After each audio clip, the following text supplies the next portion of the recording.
And now Reuters is saying the Russians are going to plant stories with Trump of election fraud. So there's no election fraud, but the Russians are going to take the election over. And if you see stories about Clinton fraud, it's the Ruskies. That's Reuters today. U.S. vote authorities warned to be alert to Russian hacks, fake fraud. Meanwhile, we hear that they want to strike and put up a no-fly zone, which is an act of war. The head of the Joint Chiefs, General Dumford, told him that 2 weeks ago. The head of the Army a week and a half ago, Milley, says prepare for a war as big as World War II. These are quotes. You've heard us play the clips probably 20 times. And that's why it's a perfect time to have James Wesley Rawles on, former Army intelligence, best-selling author, heads up survivalblog.com, probably the top survival blog site out there. We have Colonel Schaefer from London Center joining us, the former head of the anti-Al-Qaeda unit, who first exposed basically the entire Benghazi story. And they called him in after he was on the show 4 years ago and basically threatened him with more than just his job when he brought that out. But you know what? He's a patriot. He told the truth and has been proven absolutely on target. But we have Russian warships filmed off coast of Britain as Royal Navy shadows Syrian-bound vessels through English Channel. You've got Deutsche Bank about to implode.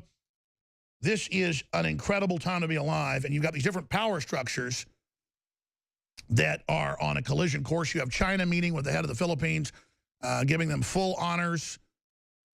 Obama has to get off the back of the plane. Philippines says it's going to merge with China now, give them bases. I mean, this is the type of stuff that starts world wars.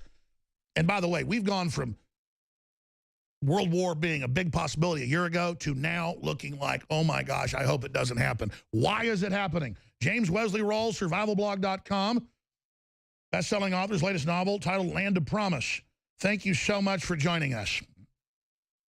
Thanks for having me on, Alex. I mean, do you think I put it out there accurately? Or, I mean, where are we right now? Yeah, you've summed things up pretty well. We are living in very perilous times. Things seem to be spinning out of control much faster than the powers that be can handle them. They've created these structures, these forces in the world that are now beyond their grasp. They created things. They created ISIS, for example. They created the civil war, which became a regional war in Syria. And all of these things have spun out of control. It's like Yeats' poem, spinning and spinning in a widening gyre. That's the situation we're in now. And we are, as you mentioned, very near the brink of a third world war. And we have Hillary Clinton, for the sake of political gain, playing brinksmanship, pushing toward activating a no-fly zone over Syria, which would indeed be a severe provocation. All it takes is one or two Russian aircraft being shot down, and it'll be game on. We are living in very, very perilous times. I go to the psychology, the criminology, and I know you don't like to brag about yourself, but I've talked to a lot of pretty high-up folks, and they said, hey, you want to have somebody on who's smart? It's James Wesley Rawles. And I've been interviewing you for 15 years, but, I mean, you know what you're talking about. You're a smart guy. I'm a smart guy. But I want to think we're wrong, but then all the other smart guys concur. This is the craziest thing they've ever seen. The top brass are telling Hillary and Obama and everybody back off. This is going to cause World War III, and they don't seem to care. And then I go to the psychology. It's now come out in the WikiLeaks.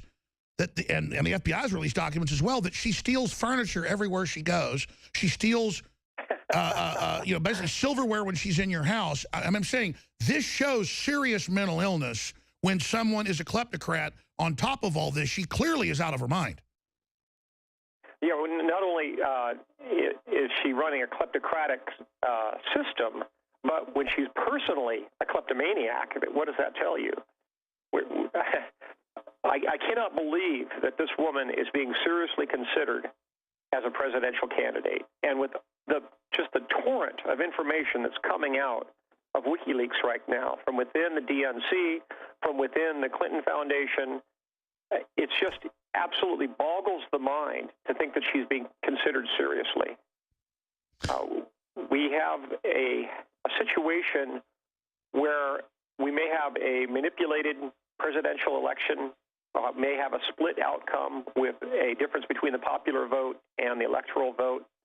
And we have a kind of a criminal power structure in place right now that's willing to either collapse the system or bring the world to another world war just for the sake of furthering their own power.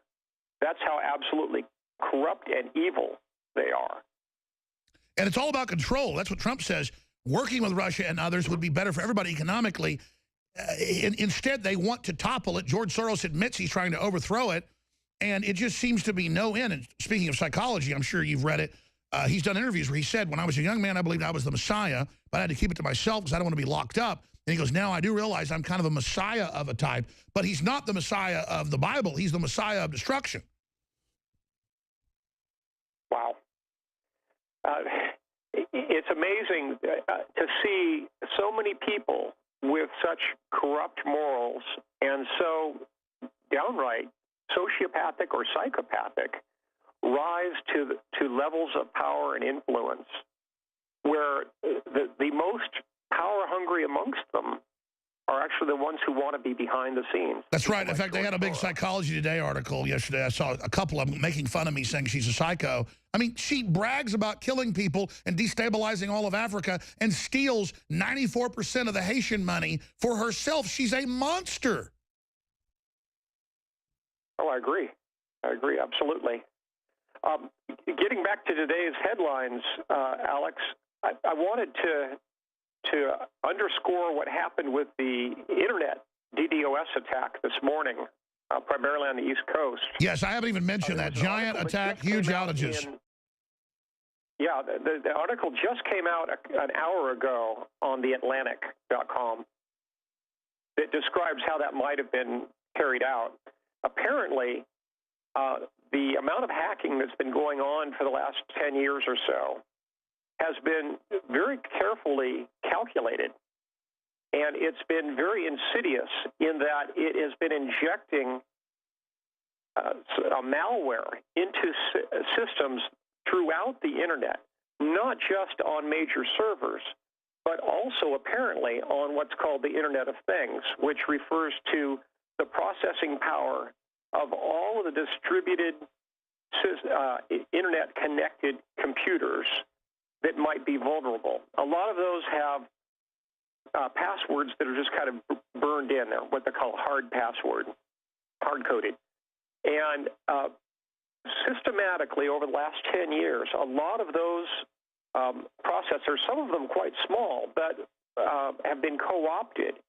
But when you harness all that computing power together, it gives a hacker the ability to have a tremendous power to create what's called a ping flood, which is a distributed denial of service attack. A giant zombie attack. I know my website has been attacked with ping floods, and I'm sure yours has as well. Yes. And I think that the conclusion that the author in The Atlantic has drawn may be correct. And what we may be seeing is just the beginning. That may just be a test of what might be unleashed in the event of a global war. Now, James, let me go there with you because I'm so glad you raised this. This was a big central point this morning. It hit me when I saw this news. And I predicted this. In fact, I did it last week. I said they claim the Russians are going to hack our election. They claim they already have. They say under new doctrine, we can physically attack you, not just launch a cyber attack. Biden said we're going to hit you with something incredibly hard to teach you a lesson. That was last week. He said that on Meet the Press. And I said, look, the Russians have been standing down. They've been smart playing chess here, not getting lured in. Right. We've been playing checkers while they've been playing chess. And expanding. So here's my theory here, because I rarely do theories, but I want your view on this. Clearly, if I was the globalist, I would actually launch an attack against us, claim it's the Russians. They've already handed the Internet DNS control over to this UN consortium. Then we have this big Internet war. The UN comes in, to rescue us or whatever, and then they use that to disrupt the election, claiming there's giant Internet outages because of a war, a cyber war with Russia. That's quite conceivable, and I hadn't even thought of that particular chain of events, but that very well could happen. Well, just getting into their psychology, how they always do things to themselves and blame their enemy, or Hillary's a Russian, agent and Podesta gets money, so they blame Trump. They're always blaming people for what they themselves are going to do, and then that is self-fulfilling. See, the Russians hit us. Well, yeah, it certainly fits with the Hegelian dialectic. And just to step back for just a minute about this particular ping flood attack, if you look at Kaspersky.com and have been watching for the last couple of years the general trend on hack attacks, the vast majority of them are not coming from Russia. They're coming from China. In fact, you can see it in real time if your viewers and listeners look at Kaspersky.com. It's KASPERSKY.com. They have a real-time map, a global map that shows hack attacks. And it's quite enlightening to see the frequency of the attacks coming out of China. Now let's wargame that again. There's a lot more going on than what we're being told by the mainstream media. We're wargaming this. Survivalblog.com, James Wesley Rawles. I'm interrupting because you're so on target here. That's my next question. China is openly chewing us out, openly treating Obama bad on the tarmac, openly in our face, belligerently moving into the South China Sea. As I mentioned, big deals now with the Philippines, unprecedented since World War II. So I wargamed what they're setting up with Russia, but absolutely, could it be that China is launching real attacks? And as you said, the traffic maps show that is indeed the case. Well, I believe so. And if you look at Chinese intentions versus Russian intentions, the long-term goal for Tsarist Russia, then Soviet Russia, and now independent Russia has always been to seek warm water ports for their navy and for shipping. That's always been their goal. China has basically taken on what used to be the long-term goal of Japan, which is to create what used to be called a Greater East Asia prosperity sphere. And if you look at what's going on with their construction of man-made islands in the South China Sea, and now most recently with their détente with Duterte's government in the Philippines, it's obvious that they're pushing out into the Pacific. They want to control trade, and they want to have naval power throughout at least the Western Pacific, but perhaps the entire Pacific region, and then down around to India. I think that's their long-term goal. Wow, now, James how Wesley. they're going to go about that is not clear.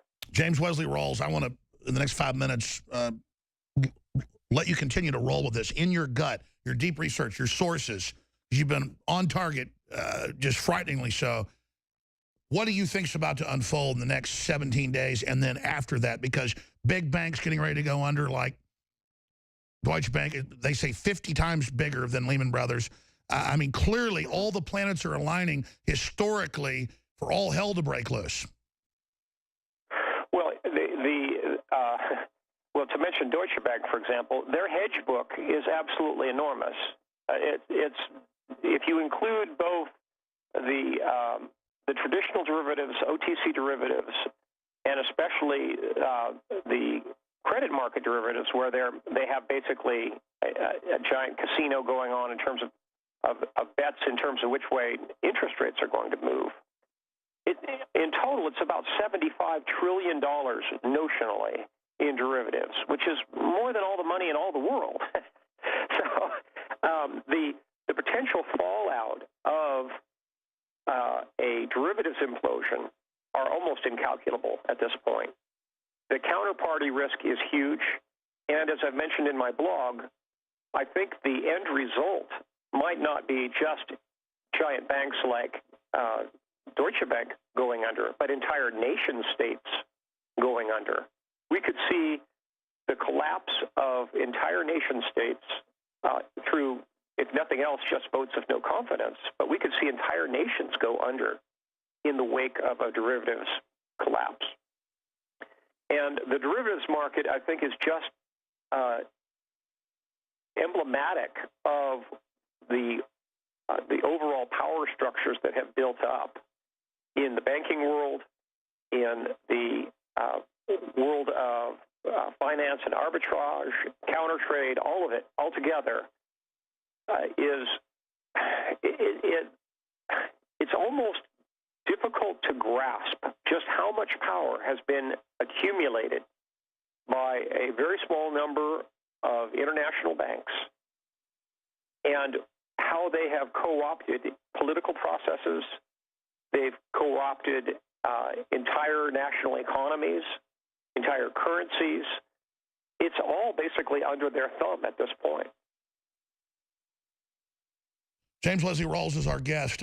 I am listening to him speak while I look at the latest article that just went up on Infowars.com. I filed an emergency video Saturday titled "The United States is Technically at War with Russia."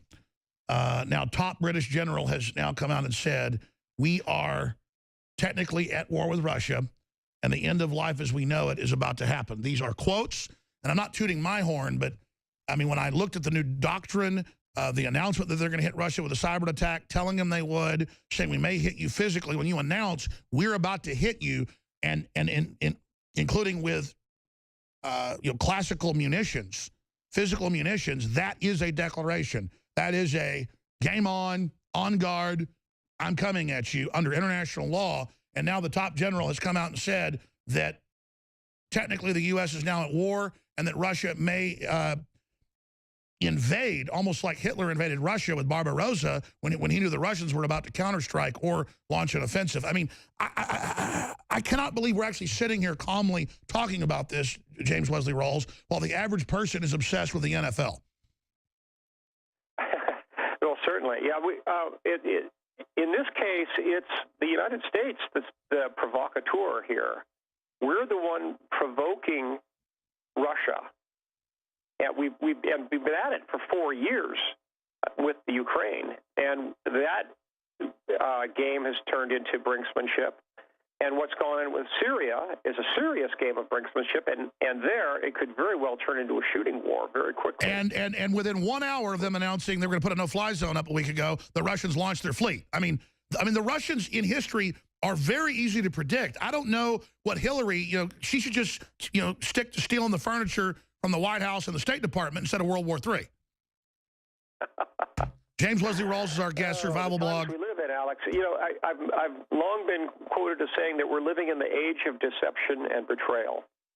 And to see politics come ahead of our national interest, even at the risk of nuclear war, is absolutely astounding. You're right. Stay there, sir. We'll be right back.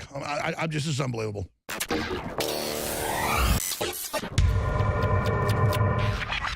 Look, I'm not going to sit here and say, see, I told you so, that communist Chinese-style net censorship was coming to the web, because it's already here. It's being announced. The way you keep the internet open and free is you get involved more than ever. Go to Infowars.com/app. A new battleship in the fight. Infowars Live, available right now. We're looking for a crew to man it. You going to sit down and play games and be a trendy? Or are you going to be part of history? Don't sit by and let the internet and free speech be stolen from you. Take action.